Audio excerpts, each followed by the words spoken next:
I have a question for you.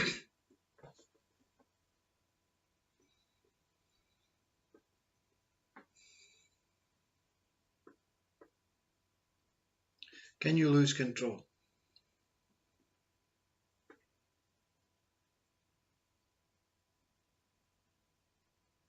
Can you be out of control?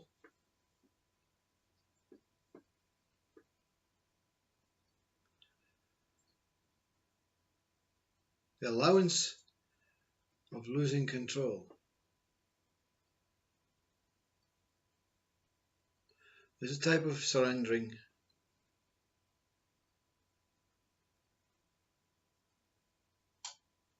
and therefore deemed as a weakness by society, by everything.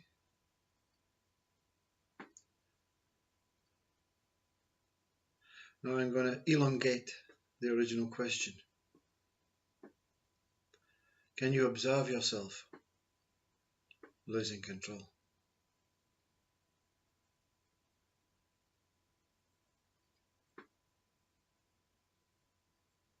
Can you observe yourself giving up to the mind? Can you witness yourself giving up to the mind?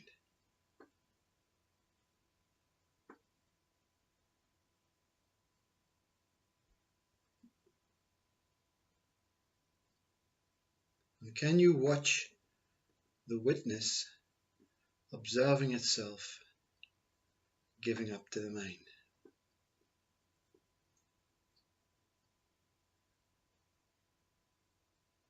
And can you be free from the watcher who's watching the witness observing itself giving up to the mind?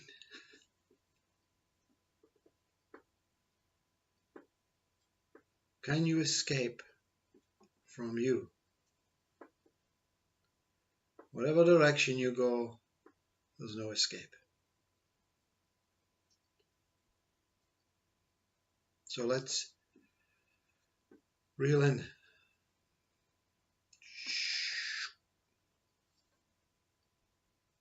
Can you lose control?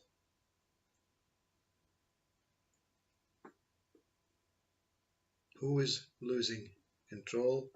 Who is watching the loss of control? And who is allowing the loss of control? Who is accepting the outcome?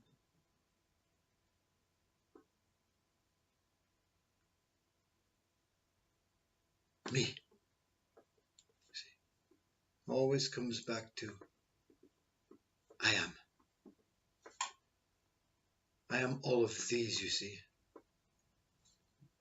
I am all of these. I am one big package, one complete package tied up in a bow. That's me, you see. I can go anywhere.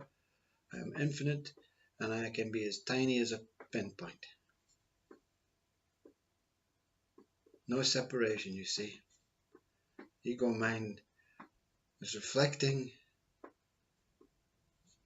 the higher state, the godly state, the conscious, pure conscious state. No separation with me. And then someone says, have you tasted non-duality? What do you mean?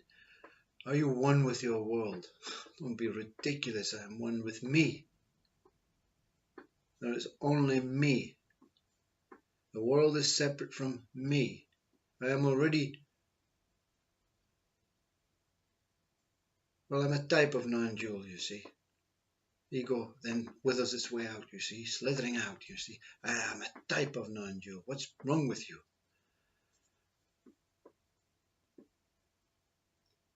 When you're the whole package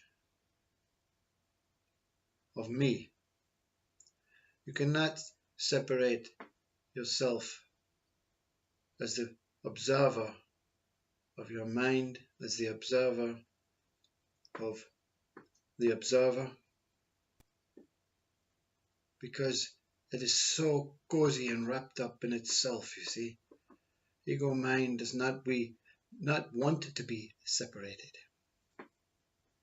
Because the moment you dissect your ego mind is the moment it dies.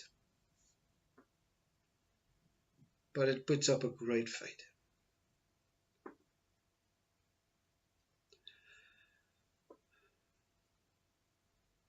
Can you observe your thoughts?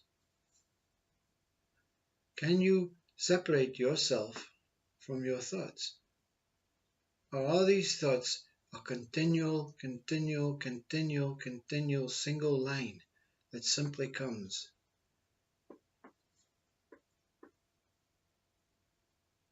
Because this continual line goes in that direction and that direction. It's never, ever in the present moment. Movement is movement, you see. Continual line moving.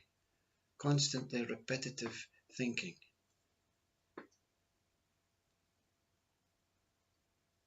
Can you observe a space within the thoughts that appear to be within your head, your body? Can you observe a tiny space? Can you observe the breath? The moment it stops inhaling and the moment before it exhales. Is there a pause? This is a practice, you see. It is called observing yourself. Observing your internal self, observing your external self, but with no judging, you see.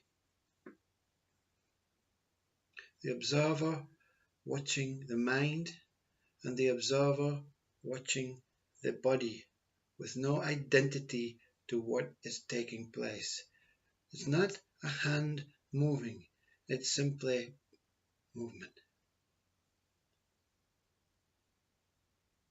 So is it the observer that is speaking now, or the mind that is speaking now to you? Well, of course, it's the mind, you see, because the observer cannot speak. The observer is not about discussing. You cannot be an observer when your senses are operating. You see? Observer means looking. No. Observing means remaining still, separate from what is taking place with your body and the external world and your mind. It has no association, no attachment to what is going on. It is simply looking for the space and then it stays there, you see. Like you're hypnotized, like you're frozen in time. But it's with no effort, you see. When you find yourself going, no, it is effortless, you see. Your observer is effortless. It makes no effort to find anything, information. It finds no effort to being part of what is taking place because this observer is separate. You see? That is why seeking is so difficult, because it is deemed as to be one. So therefore, you try and be one.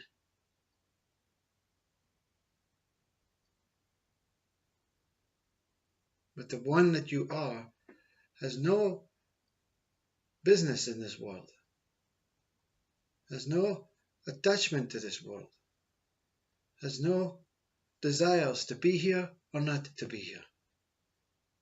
It is simply a very beautiful, still awareness. And when you are this, your godly, reflective state really is present,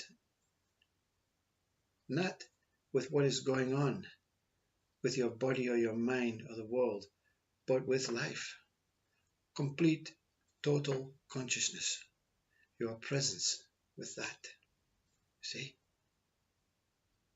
And every now and then you have the opportunity to become that mind again, that all-inclusive singular one, to recognize, wow, because without mind, ego, and body, it's pointless, you see.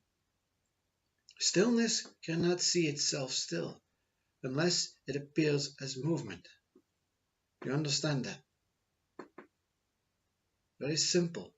You are here as movement so that you can reflect back to yourself. Look what you are, you see, not what I am. I am a reflective movement of you, my higher stillness.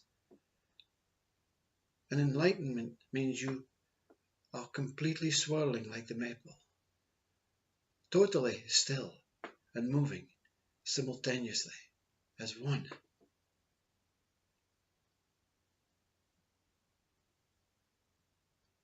Namaste.